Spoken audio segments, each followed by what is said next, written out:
राधा ऐसी भई शाम की दीवानी के ब्रिज की कहानी हो गई, के ब्रिज की कहानी हो गई।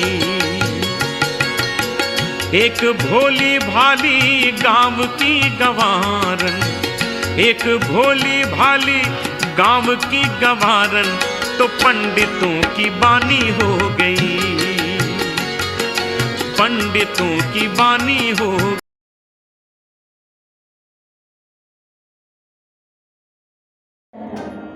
आणि आज संत कोण मला मार्ग सांगेल? सर्वजण कोणी तर जप म्हणतात, कोणी तप म्हणतात, कोणी वेगवेगळे मार्ग सांगतात, परंतु महाराज या सर्व मार्गांना खूप काळ लागणार असतो। या राजा परिस्थितीला तर 7 दिवसांमध्ये मोक्ष मिळवायचा आहे। मग 7 दिवसांमध्ये मोक्ष देणारा असा कोणतं साधन आहे की ज्याच्यामुळे राजा परिस्थितीला मोक्ष मिळेल? आणि आज हा मोक्षाच्या मार्गाला आहे, मोक्ष कोण देणार हे शोधत आहे। आणि तेव्हा मग मला मोक्ष कोण देणार? तर आज मला तोच मार्ग सांगणार ज्याने माझ्या गर्भामध्ये रक्षण केलं। असा गर्भामध्ये रक्षण करणारा कोण आहे? तर तो परमपिता भगवान विष्णू, भगवान श्री कृष्ण, तोच माझं रक्षण करणार आहे। म्हणून आज राजा परीक्षिती भगवान नारायणाची, भगवान श्री कृष्णाची आराधना करतात। श्रीमन्नारायण नारायण हरि हरि, श्रीमन्नारायण नारायण हरि हरि, नारायण नारायण हरि। वसुदेव सुतं देवं कंसचाणूरमर्दनं देवकी परमानन्दं कृष्णं वन्दे जगद्गुरुं, कृष्णं वन्दे जगद्गुरुं। आणि भगवान श्री कृष्णाची, नारायणाची प्रार्थना करतात की देवा तुम्हीच आता मला तो मार्ग सांगा की जे 7 दिवसामध्ये मला मुक्ती मिळू शकेल अशी काही व्यवस्था करा। आणि सज्जनो, श्री कृष्ण परमात्मा यांच्या आज्ञेने श्री शुकदेवजी महर्षी 16 वर्षाची अवस्था आहे, अजान बाहू, विशाल हृदय, पुरणे केस, वृत्ती ब्रह्माकार असणारे तेजस्वी चेहरा, दिगंबर अवस्था, देहदास बोलून ब्रह्मचिंतन करत करत त्या ठिकाणी येतात। बोलिये शुकदेवजी भगवान की जय। आणि आज गरुडासनावर श्री शुकदेवजी विराजमान झाले आणि राजा परीक्षिती त्यांची पूजा अर्चा करू लागले। राजा परीक्षितीने त्यांची पूजा अर्चा करून त्यांना प्रश्न विचारला, महाराज मरणासन्न व्यक्तीने काय करावं? ज्याचं मरण जवळ आलेलं आहे त्या व्यक्तीने काय करावं? येणाऱ्या 7 दिवसामध्ये तो तक्षक मला डसून मला मारणार आहे। गुरुदेवा मला सांगावं की मी असं काय करू की ज्यामुळे माझं मरण सार्थक होईल? राजा परीक्षितीच्या मनामध्ये त्या सर्पदंशाने मरण्याची भीती आहे, कारण एवढं मोठं श्रेष्ठ माझं कुळ आहे आणि त्या कुळामधला असा श्रेष्ठ व्यक्ती नुसता त्या सर्पदंशाने मरावा। मग महाराज त्याला अत्यंत दुःख आहे, म्हणून तो आज शुकदेवजींच्या जवळ विचारत आहे। तेव्हा परमहंस श्री शुकदेवजी राजा परीक्षितीला उपदेश करतात की हे राजा तू घाबरू नकोस, अजून 7 दिवस बाकी आहे। आपल्या वर्तमानाला सुधार, द्वारकाधीश भगवान श्री गोपालकृष्ण यांचं चिंतन करून आपला मृत्यूचा सार्थक कर। राजा खटवांग राजाला काहीच दिवस शिल्लक राहिले होते, फक्त एक क्षण, एक तास शिल्लक राहिले तासामध्ये तर निश्चितच होईल। आणि आज राजा परीक्षितीला महाराज शुकदेवजी त्यांना मार्ग सांगत आहे। श्रीमद भागवताचा पहिला स्कंद समाप्त झाला आणि श्रीमद भागवताच्या 2य स्कंदाला सुरुवात झाली। श्रीमद भागवताच्या 2य स्कंदामध्ये शुकदेवजी महर्षी राजा परीक्षितीला मृत्यूपासून कसं सुटावं तर त्याचा मार्ग सांगतात. मृत्यूमधून कसं सुटावं आणि त्या गूढ असं ज्ञान ते द्वितीय स्कंदामध्ये सांगतात आणि तिथे द्वितीय स्कंद समाप्त होतो, तृतीय स्कंदाला सुरुवात होते. तृतीय स्कंदामध्ये भगवान श्रीकृष्ण परमात्मा विदुरावर केलेलं प्रेम, विदुर आणि विदुराणीची कथा की विदुराच्या घरचे कन्या सुद्धा भगवान श्रीकृष्ण सेवन करतात, ही कथा श्रीमद भागवताच्या तृतीय स्कंदामध्ये येते. आणि पुढे मनु महाराजांची कथा येते. मनु महाराजांना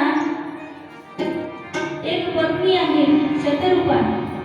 त्यांना 2 मुलं आहेत, प्रियव्रत आणि उत्तानपाल. मुलीचे नाव 3 मुली आहेत, आकुती, देवहूती आणि प्रसूती. इकडे कर्दम ऋषींना देवहूती नावाची पत्नी कर्दम ऋषींना देण्यात येते. आणि त्यानंतर अत्री आणि अनुसूया हा प्रसंग होतो. अत्री म्हणजे काय? अत्री आणि माता अनुसूया यांचा प्रसंग श्रीमद भागवताच्या चतुर्थ स्कंदामध्ये, तृतीय स्कंदापर्यंतची कथा एवढीच होती आणि चतुर्थ स्कंद सुरुवात होते. चतुर्थ स्कंदामध्ये अत्री आणि अनुसूया मातेची कथा येते. अत्री म्हणजे काय? अ म्हणजे नाही, त्रि म्हणजे 3. आता लक्ष देऊन कथा आहे का बरं का? जरा लक्ष देऊन कथा आहे. अत्रीच्या घरी भगवान भोलेनाथ, भगवान विष्णू, भगवान ब्रह्मा हे तीनही जण जन्म घेतात. मग असा कोण आहे की ज्यांच्या घरी ब्रह्मा, विष्णू आणि महेश हे तीनही जण ज्यांच्या घरी जन्म घेतात, असे कोण आहे तर ते आहे अत्री. अत्री म्हणजे अ म्हणजे नाही, त्रि म्हणजे 3 कोणते आहे? रज, तम आणि सत्व हे त्रि. ज्याच्या अंगामध्ये रज आणि तम आणि सत्व याच्याही पलीकडे जो गेलेला आहे तर तो अत्री. ज्याने वासनेचा नाश केलेला आहे तो अत्री. माऊली ज्ञानेश्वर महाराज हरिपाठामध्ये सांगतात, त्रिगुणासार निर्गुण हे सार, त्रिगुणासार निर्गुण हे सार, सार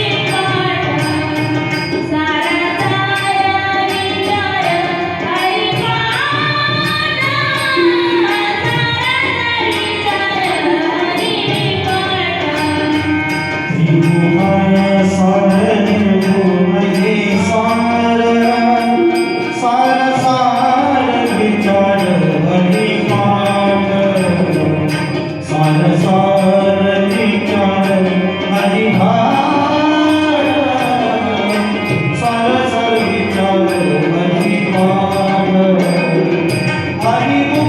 हरिपाठ,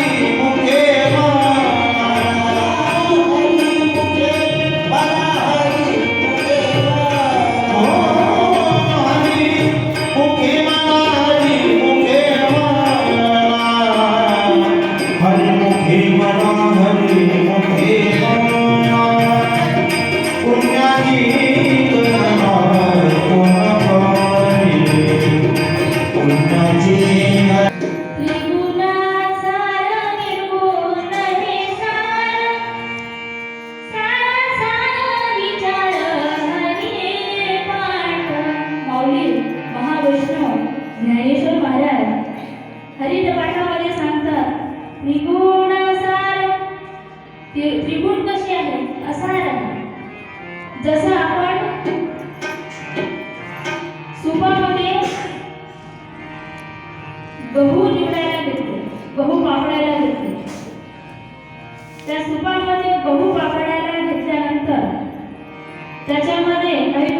निघतात, काही टरफलं निघतात, काही कचरा निघतो. मग तो कचरा फटकून तो तुम्ही आपल्या डब्यामध्ये भरता, गहू फेकून देता. असं करता का? कचरा फटकला, कचरा डब्यात ठरला आणि गहू फेकून दिले. काय करता मग? गहू भरतो म्हणजे आपल्याला समजतं ना, गहू भरावं लागते आणि कचरा फेकून द्यावा लागतो. तद्वतच माऊलींनी सांगितलेलं आहे की जसे गहू आहे, की गहू सार आहे आणि त्याच्यामध्ये टरफल तुषार हे असार आहे. असार म्हणजे जे काहीच कामात येत नाही त्याला असार. जे कचरा आहे त्या कचरा काहीच कामात येणारा नाही आहे. मग म्हणून जो कचरा आहे तो काहीच कामाचा नाही. मग असा कचरा आपल्यामध्ये कोणता भरलेला आहे? जो काहीच कामात येणारा नाही तो कचरा म्हणजे कोणता आहे? तर हे त्रिगुण. पहिल्या दिवशी मी त्रिगुण समजावून सांगितले की नाही?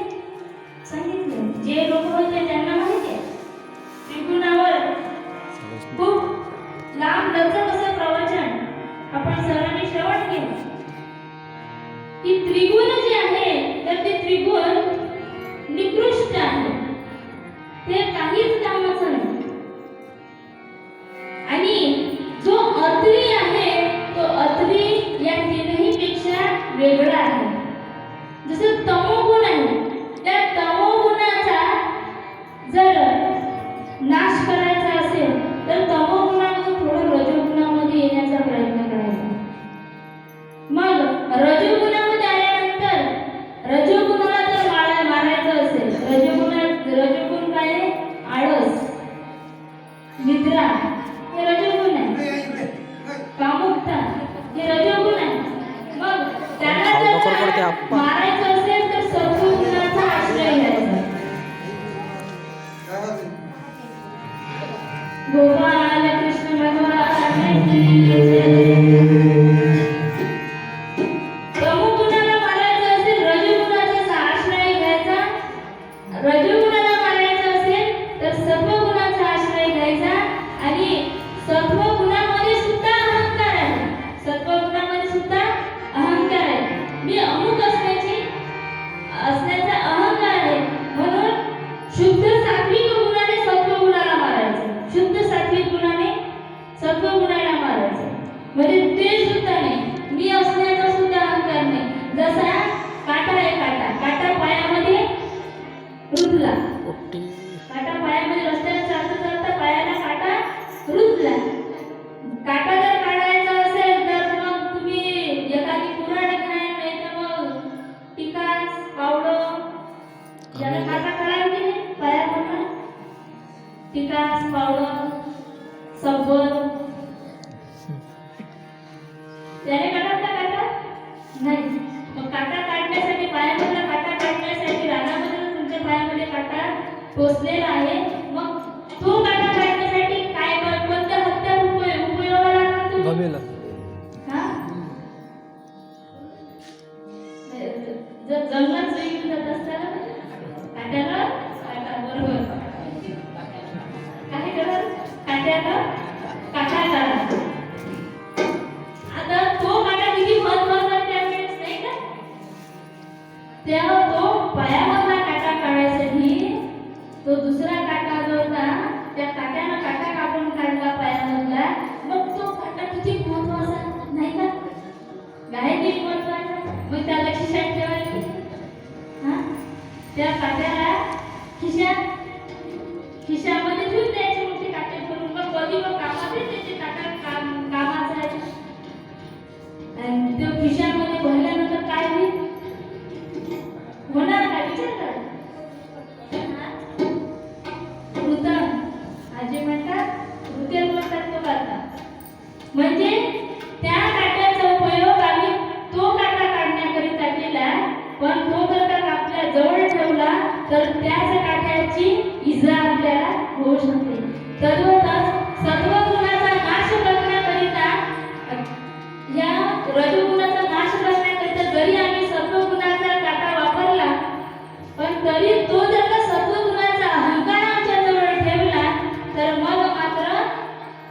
त्याच्यापासून सुद्धा साधकाचं नुकसान होऊ शकते. म्हणून अत्रिनी जे आहे, हे जे ऋषी आहेत, यांनी तर सर्व गुण सुद्धा आपल्याजवळ ठेवले आहेत. आणि म्हणूनच माऊली ज्ञानेश्वर महाराज म्हणतात की हे त्रिगुण असार आहे. माऊलींनी सांगितले त्रिगुण असार आहे, या त्रिगुणाला तुम्ही काढून टाका आपल्याजवळून. मग काय सार आहे आपल्याला घेण्याजोगतं काय आहे? तर इस देह में जो ब्रह्म है उसे जान ले अभिमान हो, है ब्रह्म की सत्ता सभी इस भेद को पहचान.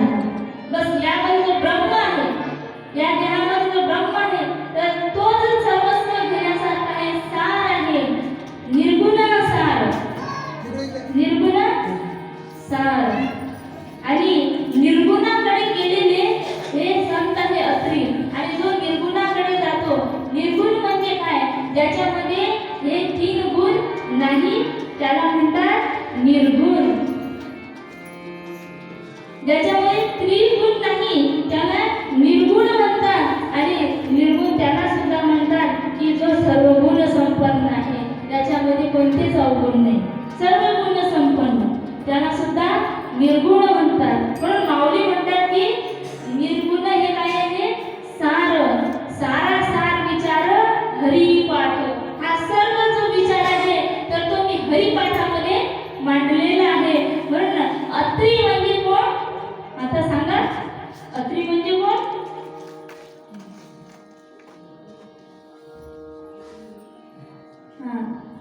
अत्री म्हणजे निर्गुणाकडे वळलेला. अत्री म्हणजे ज्याच्यामध्ये हे 3 गुण नाही, तर तो म्हणजे अत्री. आणि जो अत्री आहे तर त्या अत्रीची पत्नी कोण आहे? अनसूया. मग जो अत्री आहे त्याची बुद्धी कशी होऊन जाते? आणि त्याची बुद्धी कशी? मग मत्सर रहित, मत्सर रहित. सुया, अनु सुया, त्याच्याजवळ हे जे मत्सर नावाचा अवगुण तो तिच्याजवळ राहत नाही, सुया. आणि ती त्याची बुद्धी कशी होते? अनुसूया होते. आणि मत्सर ज्याच्यामध्ये आहे तर ती अनुसूया होत नाही. म्हणूनच म्हटलं आहे ना महाराजांनी की दुसऱ्याची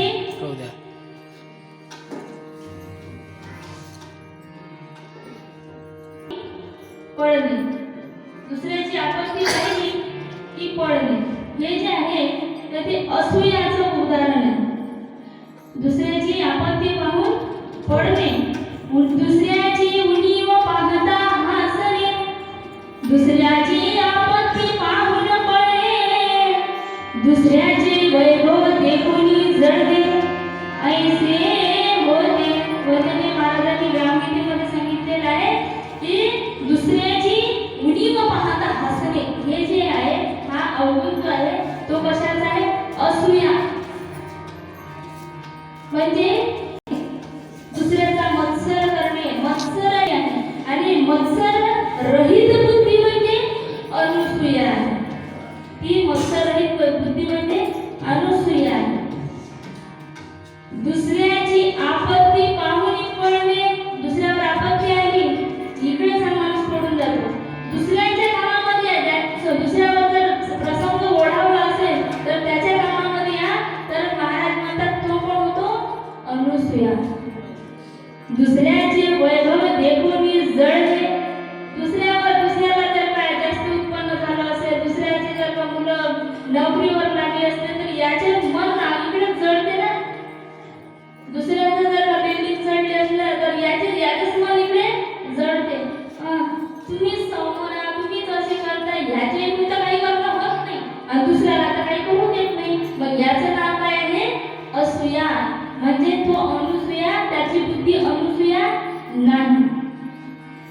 कष्टासाठी कोणी मरो, कष्ट करून मरा रे तुम्ही सगळे मरा. प्रतिष्ठेसाठी आम्ही जो उरो, हार घालासाठी पुढं आम्ही कष्ट कोणी म्हणा, पण हार घालण्यासाठी प्रतिष्ठेसाठी आम्ही. म्हणजे ही जी बुद्धी आहे तर ही बुद्धी कशाची आहे? अनुसूया रहित. असूयाची ही बुद्धी आहे. लोभासाठी कुणी स्मरो ऐसे होते जेव्हा हे जेव्हा अनुभवाले तेव्हाच अल्पज्ञ आम्ही कळले म्हणून तुझ्या सर्वोपरी. देवा काय झालं जेव्हा आमच्या हे अनुभव आला की आमची बुद्धी कशी आहे अनुसूया नाही, आमची बुद्धी असूया आहे. आणि हे असे तुझ्या दर्शनाला आम्ही वंचित आहे. आम्हाला चराचरामध्ये परमात्मा दिसत नाही आणि तो त्याचे तत्व आम्हाला दिसत नाही म्हणून आम्ही आमची बुद्धी असूया रहित आहे, अनुसूया रहित आहे, असूया आमची बुद्धी आहे. मग तेव्हा आमच्या जेव्हा हे अनुभवाला आले ना तर तेव्हा आम्ही अल्पज्ञ आहे. अल्पज्ञ म्हणजे कोण की ज्याला ज्ञान नाही, अल्पज्ञ. आणि अशी अनुसूया ज्याची बुद्धी अनुसूया आहे आणि अशाच ठिकाणी परमात्मा जन्माला येत असतात. आणि असंच एक दिवस अत्रीचा आश्रम आहे, त्या अत्रीच्या आश्रमामध्ये नारद महर्षी जातात. आता नारदजी जे आहे तर ते नारदजी एका ठिकाणी कधीच थांबत नाही. नारदजीचं काम असं आहे की जिथं जाईल तिथं काही ना काही गोष्टी काढल्याशिवाय नारदजी राहत नाही. आणि नारदजी जिथे जातात तर तिथं मोठ्या मोठ्या गोष्टी झाल्याशिवाय राहत नाही. नारदजी जातात या अत्रीच्या आश्रमामध्ये, अनुसूया मातेच्या आश्रमामध्ये तिथे जातात, काही दिवस राहतात. इकडे मग भगवान भोलेनाथ त्यांच्या कैलाशावर येतात. नारद मुनी नारायण नारायण आवाज आल्याबरोबर या माता पार्वती यांनी भगवान भोलेनाथाकरिता प्रसाद बनवलेला असतो आणि तो लाडवाचा प्रसाद या नारद महर्षींना माता देते. आणि जसा तो प्रसाद नारदजी घेतात गपकन खाऊन तर पूर्ण टाकतात लाडू. म्हणतात की माता हे काही आता तुमच्या हाताच्या लाडवांना पहिल्यासारखी चवसरी झाली, तुमच्या हाताच्या लाडवांना पहिल्यासारखी चवच नाही राहिली. आता नारदांनी लाडू तर खाऊन घेतला, आता दुसऱ्याच्या स्तुती करावी की नाही, कोणाच्या घरी जेवायला गेला म्हणजे स्तुती करावी की नाही, समोरच्याने बरं लागते. नारदजीने तसं केलंच नाही, खाऊन टाकला कोणाला लाडू, स्तुती काही केली नाही. स्तुती अत्यंत प्रिय आहे. माते म्हणे तुमच्या हाताचा लाडू काही चांगला बराबर वाटून राहिला का बरं. म्हणे आजकाल मी अत्री आश्रमामध्ये गेलो होतो, अनुसूया मातेने काय लाडू केले होते, काय मस्त लाडू केले ते साजूक तुपामध्ये. त्यांच्या हाताची तर चव वातावरण माझ्या जिभेवर उतरतच नाही. माते म्हणे त्यांच्या हातासारखं लाडूच नाही. ती म्हणाल्या पार्वती माता म्हणाल्या असं ते माझ्यापेक्षाही श्रेष्ठ आहे.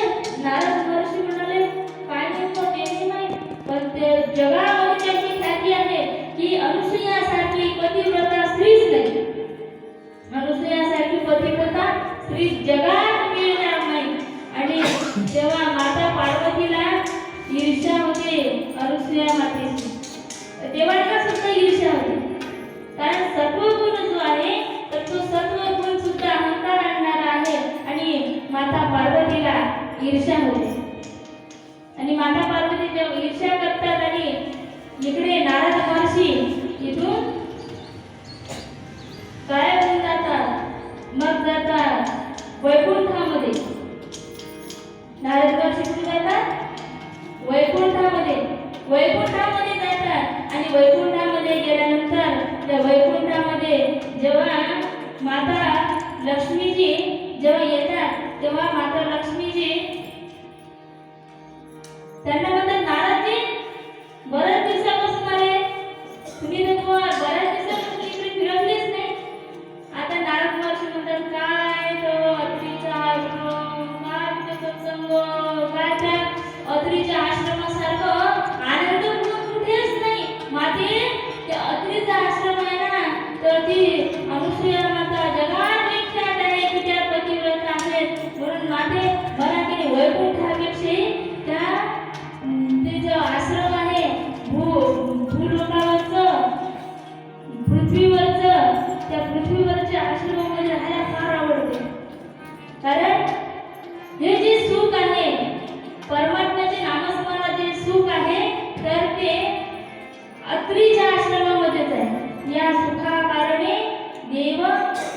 वेडावला वैकुंठ सोडूनी संत सदनी राहिला या सुखा कारणी देव वेडावला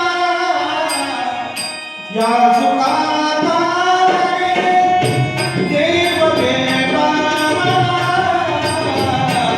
वैकुंठ सोडून संत सदनी राहिला